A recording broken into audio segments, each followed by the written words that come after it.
નમસ્કાર, તમે જોઈ રહ્યા છો ભારત ટાઈમ્સ ન્યૂઝ. મહેસાણાના પાલા વાસણા નજીક ગુજકોમાં સોલ દ્વારા ઇન્ટિગ્રેટેડ એગ્રો લોજિસ્ટિક પાર્કનું નિર્માણ કરવામાં આવનાર છે.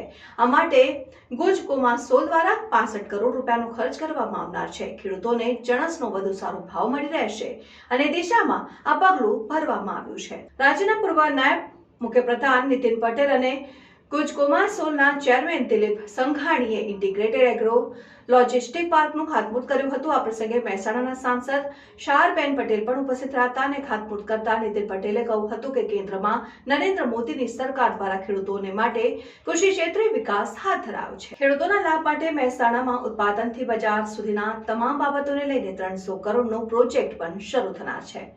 ગુજકોમાં સોલે ખેડૂતોની આવકને બમણી કરવાનું પ્લેટફોર્મ તૈયાર કર્યું છે, જેની શરૂઆત મહેસાણાથી થઈ રહી છે. જોતા રહો ભારત ટાઈમ્સ ન્યૂઝ.